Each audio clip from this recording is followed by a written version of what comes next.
आज मुझे गुजरात से घर का सफ़र करना था। उसके लिए मैं सुबह 6 बजे उठा, तैयार होके सबसे पहले मैं एटीएम पहुंचा। वहां से मुझे पैसे निकालने थे। एटीएम से पैसे निकालते हुए मैं सोच रहा था कि आज तो 40,000 निकाल रहे हैं, लेकिन एक दिन मेरे अकाउंट में ऐसे लाखों रुपए होंगे और मैं वो निकालूंगा। लेकिन फिर सोचा कि मैं इतना खुशकिस्मत कहाँ हो सकता हूँ, ऐसे लाखों रुपए कमाऊँ। खैर मैंने पैसे निकाले। पैसे निकाल के फिर हम एक होटल की तरफ निकले जहाँ पे हम नाश्ता करें। सुबह सुबह गुजरात शहर के रोड बिल्कुल वीरान पड़े थे। यहाँ तक कि सर्विस फैक्ट्री के मुलाजमीन भी अभी तक नहीं पहुँचे थे।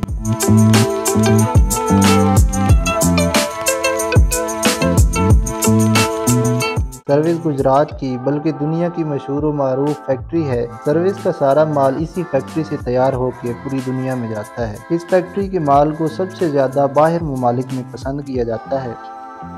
खैर हम नाश्ता करने गुजरात के सबसे मशहूर नाश्ता पॉइंट जो हुसैन इलाही की कोठी की तरफ है वहाँ पहुँचे। वहाँ हमने चने पाए और थोड़ा सा हलवा पूरी ऑर्डर किया और ये सारी चीज़ें बहुत ही ज़बरदस्त थीं। देखने में इतनी अच्छी नहीं लगती जितनी खाने में इनका जायका लजीज था। अब दुनिया के जिस कोने से भी गुजरात पहुँचेंगे आपको गाड़ी इस मस्जिद के मीनार के पास उतारेगी और ये मस्जिद का मीनार यूँ समझें गुजरात का सबसे मशहूर पॉइंट है। खैर मैं जैसे ही पहुँचा गाड़ी सरगोदा की तैयार खड़ी थी। मैं उसी गाड़ी पे बैठ गया कि सरगोदा से फिर मियाँ वाली चले जाएंगे। वो कि ये सफ़र मुझे काफ़ी लंबा पड़ना था, लेकिन जोहराबाद की गाड़ी को 1 घंटा देर थी। मैं इसलिए सरगोदा जा पहुंचा। गुजरात से सरगोदा का रोड इंतहाई ख़राब है और जगह जगह इसकी मरम्मती का काम शुरू है।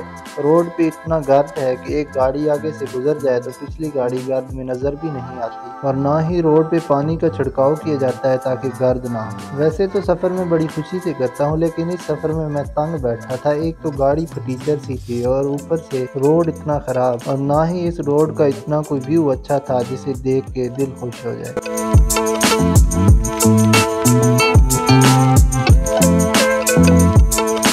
खैर जैसे ही मैं सरगोदा पहुंचा तो वहां न्यू खान की गाड़ी बिल्कुल तैयार खड़ी थी और हो सकता है वो मेरे लिए रुकी हुई थी। मैंने उस गाड़ी में बैठ के सुकून का सांस लिया। सरगोदा से मैंने अपनी सबसे फेवरेट बोतल स्टिंग ली और साथ में लेज लिए ताकि खाते जाएं और सफ़र और ज़्यादा दिलचस्प हो जाए। मैंने स्टिंग की बोतल खोली। ठंडी ठंडी बोतल के 2-3 घूंट किए तो पिछले सफ़र की थकावट सारी ख़त्म हुई।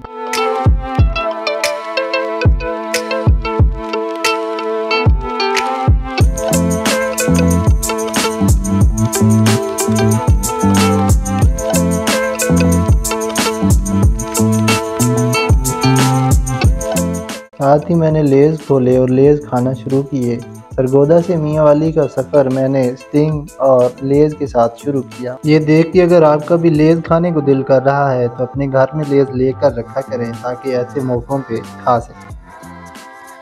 मैं जब कभी भी सफ़र पे निकलूं तो स्टिंग और लेज़ लाजमी लेता हूं, लेकिन मेरे अंदर एक बुरी बात यह भी है कि मैं सफ़र के शुरू होते ही ये सारी चीज़ें खा लेता हूं और बाकी का जितना भी सफ़र होता है वो दूसरों के मुंह देखते हुए तय करता हूं।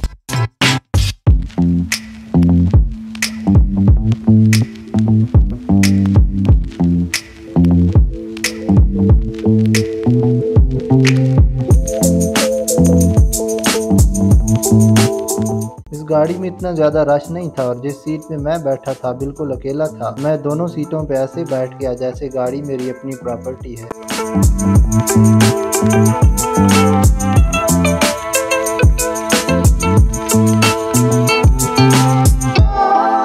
ये चंद किलोमीटर का सफ़र तय करने के बाद मेरे चेहरे के ऊपर खुशी की लहर ख़त्म हुई और मेरी तबीयत ख़राब होने लगी। ऐसा मेरे साथ ज़िंदगी में पहली मर्तबा हुआ, लेकिन बहुत बुरा हुआ। मुझे चक्कर आने लगे और ऐसा लगा कि मुझे अभी उल्टी आ जाएगी। मैंने आंखें बंद कर लीं ताकि मेरी तबीयत ठीक हो, लेकिन आंखें बंद करने से तबीयत कहाँ ठीक होने वाली थी।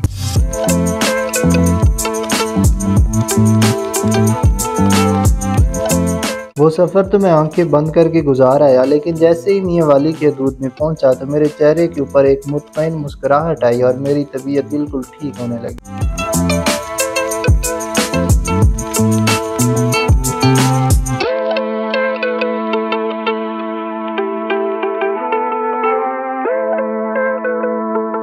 ये मियाँ वाली के लहलहाते खेत जब मैंने देखे तो मेरी तबीयत बिल्कुल ठीक हो गई और इससे अगला जो सफ़र था वो मैंने बहुत एंजॉय करके तय किया।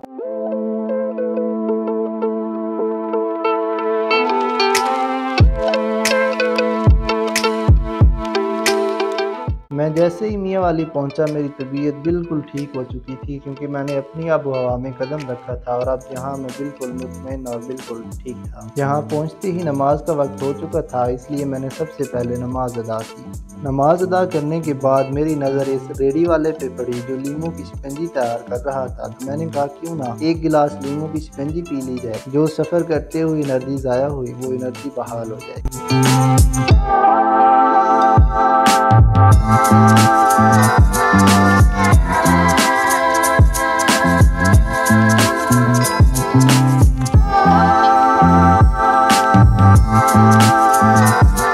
लीमू की इस आखिरी गिलास के साथ मैंने अपना ये सफ़र यहीं पर ख़त्म किया।